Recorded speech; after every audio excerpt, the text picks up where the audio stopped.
Hi, I'm Andy Moffat, a facility manager with the Northeast Division.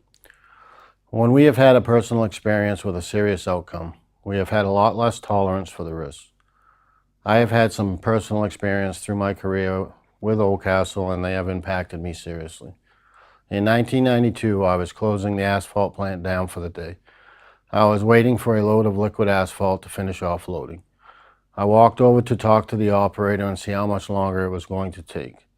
As I walked away from the area, I heard a noise, and with no time to react, I was covered from head to toe with 320-degree liquid AC.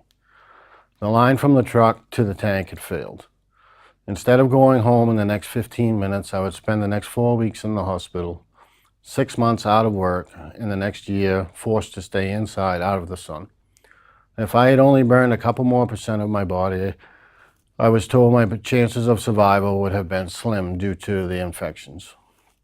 Since this accident, the PPE and method of offloading liquid AC has changed. Now all skin needs to be covered, and the pump is no longer on the truck. It is located at the tank, and the line that failed is now a suction line instead of a pressurized line. If the proper procedures are not followed, this could happen again, and you or your coworkers may not go home tonight. I have the scars and the memory to remind me to remind others to work safely around liquid AC. The challenge we have in our workplace today is not every one of your workers is going to have had a personal experience with a serious outcome. How many people viewing this video has been part of a hydrogen sulfide or H2S fatality or knockdown from hydrogen sulfide? Could it still happen out there? Yes. And a new worker might question the use of gas detectors, the fans, airflow flags, the air packs, and all of the training and policies when working around liquid AC. Is it really necessary? Absolutely. Just because you haven't had a personal experience with a serious outcome doesn't mean it can't happen today.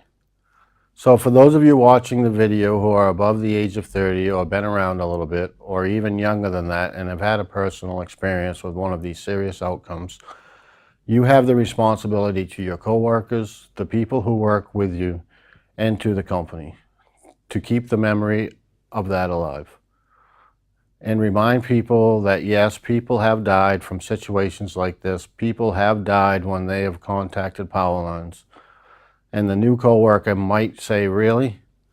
So staying 10 feet or more away from power lines and paying attention to the overhead power line signs is important. You can get killed if you don't pay attention and violate these practices.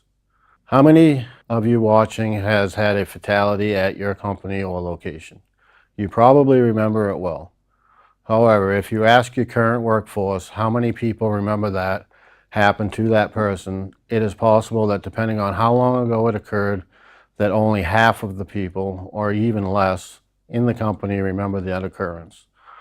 That's why we need to be fanatical about following our best practices and reminding our employees that yes, it can happen. And yes, it has happened on our work sites. Keep the memory alive. There have been tragic things that have happened in the past, and we want to make sure that we use those so they never happen again.